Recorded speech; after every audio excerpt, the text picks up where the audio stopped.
আসসালামু আলাইকুম। প্রিয় শিক্ষার্থী সোনামণিরা, পঞ্চম শ্রেণীর গণিত বইয়ের ৯৯ পৃষ্ঠা শতকরা অধ্যায় অনুশীলনীতে ৬ নাম্বার একটা সমস্যা আছে। দেখো, বেশ ইম্পর্টেন্ট একটা সমস্যা। তো এখানে বলা হয়েছে ব্যাংক থেকে ৫০,০০০ টাকা ঋণ নিয়ে ৮ বছর পর মোট ৯৮,০০০ টাকা পরিশোধ করা হলো। আসলের উপর ব্যাংকের মুনাফার হার কত ছিল? তো এখানে কি কি দেয়া আছে আর কি বের করতে বলা হয়েছে, এই অঙ্কগুলোতে তোমরা যদি এটা বুঝতে পারো তাহলে খুব সহজেই বের করতে পারবে। এখানে বলা আছে ৫০,০০০ টাকা ঋণ নিয়ে, তাহলে এই ৫০,০০০ টাকা হলো আসল, আর ৮ বছর পর সময় হলো ৮ বছর পর মোট ৯৮,০০০ টাকা পরিশোধ করা হলো। এই ৯৮,০০০ টাকাটা কি, এর মধ্যে আসলও আছে মুনাফাও আছে, তাই না? এটা হলো মুনাফা আসল, আসল এবং মুনাফা মিলে ৯৮,০০০ টাকা। তো আমরা যদি এই মুনাফা আসল ৯৮,০০০ থেকে আসল ৫০,০০০ বিয়োগ করি তাহলে আমরা কি পাবো বলতো? মুনাফা পাবো, তাই না? নিশ্চয়ই সহজে বুঝতে পেরেছো। মুনাফা আসল থেকে আসল বিয়োগ করলে আমরা পাবো মুনাফা। তো সেই মুনাফাটা আমরা আসল, আমরা জানি যে মুনাফা মানে ক্রয় মূল্যের উপরে বা আসলের উপর হিসাব করা হয়।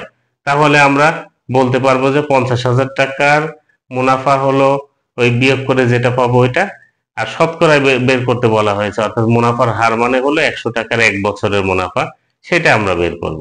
তো ঠিক আছে, আমি সমস্যাটি সমাধান করে দিচ্ছি, তোমরা আমার সঙ্গেই থাকো। প্রথমে আমরা লিখব মুনাফা আসল। আমরা মুনাফা আসল থেকে আসল বিয়োগ করে মুনাফা বের করব, তাই না? তো মুনাফা আসল কত টাকা?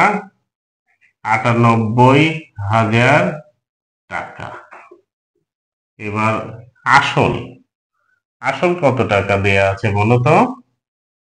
আসল হলো ৫০,০০০ টাকা, তাই না? আমরা বিয়োগ করি, বিয়োগ করলে পাবো মুনাফা পাবো, তাই না? আমরা বামে মুনাফা লিখে নেই। মুনাফা বিয়োগ করো, ০,০০,০৮, ৯ থেকে ৫ বিয়োগ করলে ৪, ৪৮,০০০ টাকা আমরা এটা পেলাম মুনাফা। এখন আমরা লিখবো আসল কত টাকা? ৫০,০০০ টাকা, তাই না? তাহলে আমরা লিখতে পারবো ৫০,০০০ টাকার ৮ বছরের মুনাফা। সময়টা দেয়া আছে ৮ বছর। ৮ বছরের মুনাফা কত টাকা হবে? এই যে বিয়োগ করে পেলাম ৪৮,০০০ টাকা। অতএব ১ টাকার ১ বছরের মুনাফা, তো ৪৮,০০০ উপরে ৫০,০০০ টাকার মুনাফা হলো ৪৮,০০০ টাকা। ১ টাকার কম হবে, ৫০,০০০ এসে নিচে ভাগ হবে। আবার দেখো ৮ বছরের মুনাফা ৪৮,০০০ টাকা, তাহলে ১ বছরের মুনাফা সেটাও কম হবে, এটাও এসে হরে বসবে, অর্থাৎ ভাগ হবে ৮ টাকা। এখন আমাদের যেহেতু মানে মুনাফার হার বের করতে হবে, সেক্ষেত্রে আমাদেরকে ১০০ টাকার ১ বছরের মুনাফা বের করতে হবে। ১০০ টাকার ১ বছরের যে মুনাফা, সেটাই হলো মুনাফার হার। এখন ১০০ এসে উপরে গুণ হবে, গুণ হিসেবে বসবে, আর নিচে যেটা আছে আমরা সেটাই লিখবো, ৫০,০০০ গুণ ৮। আমরা একটু লঘিষ্ঠ করি। প্রথমে যদি ৫০,০০০ এবং ৪৮,০০০-কে ১,০০০ দিয়ে আমরা ভাগ করি তাহলে এখানে হবে ৫০ আর এখানে হলো ৪৮, তাই না?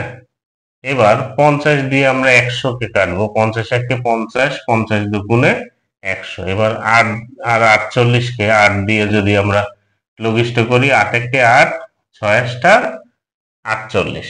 উপরে দেখো থাকলো ৬ এবং ২, এই দুইটা গুণ করলে আমরা পাবো ৬ দুগুণে ১২ টাকা। এটাই হলো বার্ষিক মুনাফার হার। অতএব বার্ষিক, আমরা লিখব বার্ষিক মুনাফার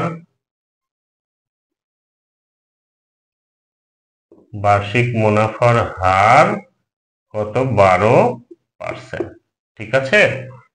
তোমরা নিশ্চয়ই বুঝতে পেরেছো, একটা অত্যন্ত ইম্পর্টেন্ট অঙ্ক। এইভাবে তোমরা খুব সাবলীলভাবে এই সমস্যাটি সমাধান করতে পারবে। এটা অনেক সময় পরীক্ষায় দেয়া হয়ে থাকে। তো তোমরা এটা কয়েকবার করে করে আত্মস্থ করে নিবা, তাহলে কোনো তোমাদের সমস্যা হওয়ার কথা না। ঠিক আছে, সবাই ভালো থেকো। আল্লাহ হাফেজ।